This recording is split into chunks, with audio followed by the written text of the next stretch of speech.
Making the decision to pursue an MBA is not an easy one, and it will never be. And it really wasn't for me either. But I really hope that through today's video, I'm able to share with you my MBA experience, especially after pursuing Chartered Accountancy, and how it changed the course of my professional life.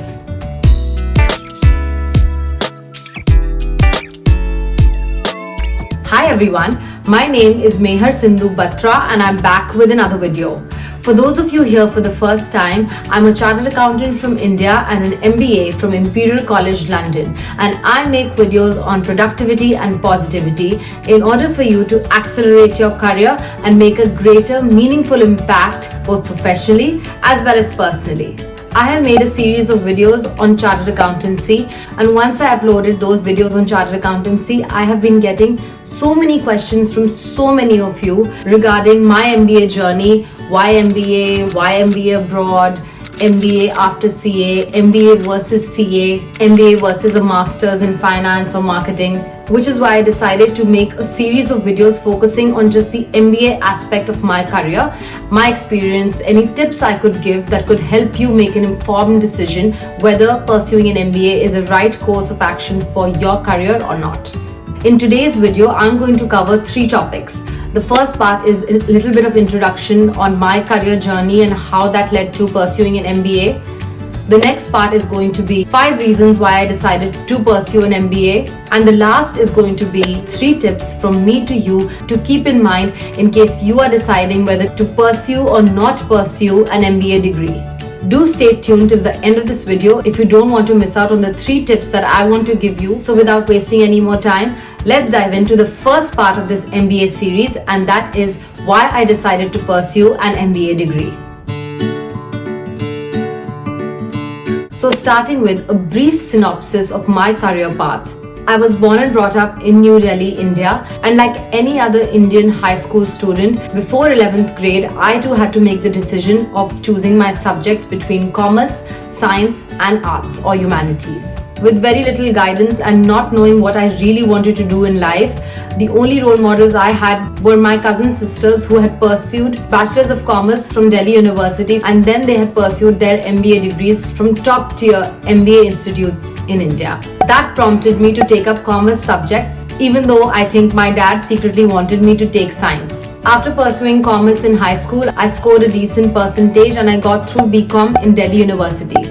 While studying BCom, I sort of felt like I had a lot of free time and I really wanted to learn more and deepen my knowledge on some subjects. My dad had been really pushing me and guiding me to pursue Chartered Accountancy. After 6 months of being in Delhi University, I decided to take it into consideration and I started research. I registered for the Chartered Accountancy course thinking, let me give it a shot, let me try it. And I kept in mind that saying in Hindi, that is, hoga to hoga, nahi to dekha jayega, which is why I just decided to give a shot to the CPT exam. I did extremely well and that really pumped me to leaving my regular college and switching the degree to School of Open Learning and pursuing Chartered Accountancy full on. After I cleared the first group of my intermediate exams, I started my articleship at KPMG in India, and I have a separate video on that which you must watch. I'm going to link it both down below as well as up here. Please do check it out. So once I joined KPMG, I was only 20 years old. It was all very overwhelming. I was just getting to know how big firms work, what auditing is, how to deal with clients, and it was all very exciting and very new. But later I sort of started to think to myself whether I wanted to do this all my life, as in whether I wanted to be an auditor all my life. And that's when me and my dad started having a conversation. After many numerous discussions over many months, he and I both decided that after I clear my Chartered Accountancy course, I should try my hand at applying for an MBA degree and take the Chartered Accountancy Articleship as a stepping stone to the next phase of my career. And that was the way he motivated me, because there were days when the Articleship was not easy and I really wanted to give up. And he constantly reminded me that you have a greater ambition or a greater plan for your life. I did not have any mentors to look up to. Everybody at KPMG or other big 4 consultancies were just chartered accountants or had multiple degrees in similar professions such as CS or CWA. But I wanted to get into the general management, which is why, since I did not have any mentors, I read a lot of articles, a lot of blogs, a lot of reviews. I made lists and lists of the things that I would need in case I wanted to do an MBA, and that sort of pushed me and motivated me every day along the articleship journey, I knew that there was something out there for me once I do clear as a chartered accountant. But things don't always work as per plan. I did not pass the Chartered Accountancy final exams in the first attempt. It took me a couple of attempts, and that kept pushing my MBA dream further and further. Once I cleared my exams, I told my parents that I'm going to do what I had promised you and myself that I would set out to do, and that is get an MBA degree. And after that, there was no turning back. I made solid applications and got the school that I had dreamt of going to. And all that big saga and big story brings me on to the next part of this video, which is the 5 reasons why I truly wanted to pursue an MBA degree. I'm going to be really honest here with the first point, and that is I pursued an MBA degree because I wanted to figure out what I exactly wanted to do. At the age of 23, 24, 25, one does not have the ability to make a decision for the rest of their lives. At least I didn't. A lot of people know what they want to do at the age of 15. I was not one of them. I wish I was, but I really wasn't. So when I was 23, 24, I felt I was meant to do something more general than being very specific in just auditing. And that is what they say. An MBA is a great place to have a fresh career start. That's exactly what I was looking for after studying and slogging for the Chartered Accountancy course for 5 years. Of course, that's not what I said during my MBA application process, that oh my god, I'm going to pursue an MBA degree to figure out what I want to do in my life. No, but that's another topic for another day, and I will cover it hopefully in upcoming videos. I sort of wanted to discover who I was, and I think that's why I needed that MBA in that phase of my life. Which brings me on to the second point on why I decided to pursue an MBA, was that since I had left my regular college after first year and I had just been studying on my desk in the corner of my house, I hadn't had much exposure or real college experience, which is why I wanted to go and get an MBA degree from a regular college in order to get real college or university student experience. And I think that's really important. Self-study is also made up of a lot of determination, motivation and grit, and I know a lot of us have been there. But I think to develop overall as a person, there is no better way of learning than sitting in a classroom, dealing with problems and learning from these renowned professors. And that's the exact kind of experience that I missed out on because of Chartered Accountancy. There were these classes that I went for which had 300, 400, 500 students sitting and studying together, but the true college experience was missing, and that's what I felt I really wanted, and I hope that the MBA would be my means to get that experience, that exposure. Which brings me on to my third point, and that is I really wanted to challenge myself and get out of my comfort zone. The Chartered Accountancy course was all about sitting at home and studying, or going to office, coming back home and studying, living with family, but everything was very comfortable. I wanted to push myself, I wanted to challenge myself, I wanted to develop my analytical thinking, I wanted to learn from people who were much more senior and experienced than me, people from different backgrounds. You know what they say is if you're the smartest person in the room, you are in the wrong room. And that's what I wanted. I'm not saying that I was the smartest person while pursuing Chartered Accountancy, but I wanted to experience different and diverse levels of thinking and come out as a dynamic and all-rounded personality. Which brings me on to the fourth point, which is that I pursued an MBA because I wanted to develop my general management skills and not just my finance skills. There are a lot of advantages of pursuing the Chartered Accountancy course, and I have made a separate video on that as well, which I'm going to link below and up here also.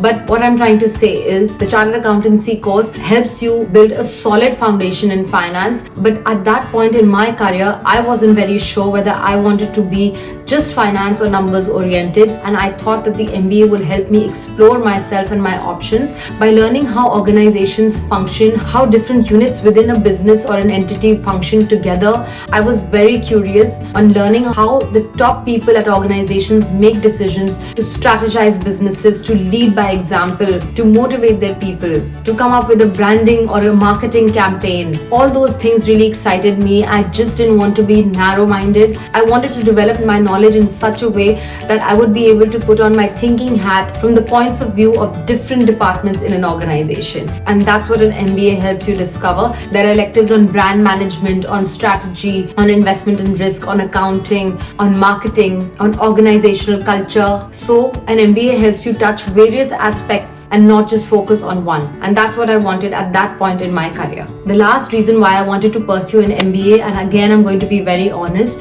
is to get a brand name on my CV. In today's world, your CV speaks your story more than anything else. If you have a strong CV, it means you have a greater chance of being hired, which again leads you to the next job and then the next job and then the next job. And for me, that was very important. I wanted a solid brand on my CV which would help me in the next phase of my career and help me decide what I want to do. A strong brand name has a lot of weight and it does help you chart out your next course of action. And that way, Imperial did open up a lot of doors for me. I met some great, amazing people. I lived in the city of my dreams, but I'm going to talk about my MBA experience at Imperial in another video. The brand name was very important for me, irrespective of what I wanted to do after the MBA. So those are the 5 reasons why I decided to pursue an MBA. Recapping them quickly right here. I think the 20-year-old me had a good vision for my future, and I really feel grateful for that 20-year-old me for having the guts to have that kind of ambition and vision, because the truth is there were not many female leaders around me who had pursued both Chartered Accountancy as well as an MBA. And you know, when you're the first one and when you're taking the road less traveled, people always question your journey, but only when you believe in yourself and in your dream are you able to go on that journey and reach new heights. And that brings me on to the third part of this video, which is the 3 top tips that I would give to you that will help you decide whether pursuing an MBA degree is something you should look into or not. So let's begin. My number 1 tip is figure out why exactly you want to pursue an MBA. And that reason cannot be because everybody does it. No. Think honestly and be true to yourself and write down why exactly does pursuing an MBA sound interesting or motivating to you. Write down all the reasons. It could be something like a career switch, or maybe you want to accelerate your career in the same field, or maybe you want to broaden your horizons and increase your knowledge. Whatever the reason may be, make sure you make a list and validate those reasons with yourself and with your family who will help you make that decision. Because an MBA is going to take 1 or 2 years out of your professional life, and it is going to cost some, if not a lot of money. You have to ensure that the return on investment on your decision of an MBA is worth it or not. Write down the pros and cons of you pursuing an MBA degree. And that's the first step. My second point or my second tip is read a lot about MBA online. Read blogs, watch videos, make a list of the schools that you are interested in and read about those specific schools on their websites or their rankings on other websites. Read what the alumni has to say about their MBA program. Reach out to the alumni on LinkedIn and ask about their experience. Talk, read, be interested and curious in finding out which type of school or what type of MBA would be beneficial for your career or not. An MBA is not for everyone, and a lot of things that you learn during the MBA you can actually learn with practical experience. But an MBA does accelerate those learnings. That kind of decision you will only be able to make if you read and talk to people. So do your proper research and make notes and start today. My last tip or piece of advice is do not think of pursuing an MBA degree without any work experience. We know a lot of kids who pursue their undergraduate degree till the age of 21, give their CAT exam and then pursue their MBA immediately, and then they're done studying by the age of 23, 24 or 25. I think that's something you should not consider. The problems that you solve and or the case studies you deal with or the people that you meet with during the MBA, it is essential to have some basic level of knowledge and job experience to be able to think from that angle of having a business mindset. And that kind of learning you will only get on a job or at work. You will not be able to understand those problems that your professors are talking about during the MBA unless you've actually practically experienced them on a day-to-day basis. Maybe you learn something about organization culture at your MBA. You wouldn't know what an organization culture is unless you actually worked at an organization or dealt with the HR teams or worked in an HR department. So those kind of things I think are very essential in order to get a 360-degree experience from your MBA. Do not think of pursuing it without real life work experience. And I think that's very important for chartered accountants who pursue dummy articleship. I've said this before and I'm saying it again. Do not pursue a dummy articleship. It will really hamper the next years of your career once your chartered accountancy course is over. Don't let that happen. Get as much as practical real life work experience as you can. It'll help you make better decisions about your future. So friends, that was it. I hope this video was useful and I hope it was able to clarify some of your doubts on why I pursued an MBA after Chartered Accountancy, what made me make that decision, and I hope that you are able to use the tips that I've given and apply them real time for yourself. Please don't forget to subscribe to this channel, hit the like button and share this video in case you found it useful. I'm going to link down below some other useful articles for you to read in order for you to make a decision about your MBA. Please leave a comment down below if you have any more questions. You can also connect with me on Facebook, LinkedIn and Instagram. Don't forget to check out my other videos. I'll be back soon with part 2 of the MBA series. But until then, keep practicing gratitude, visualizing your goals, writing them down and working hard towards them. I hope to see you soon. Bye.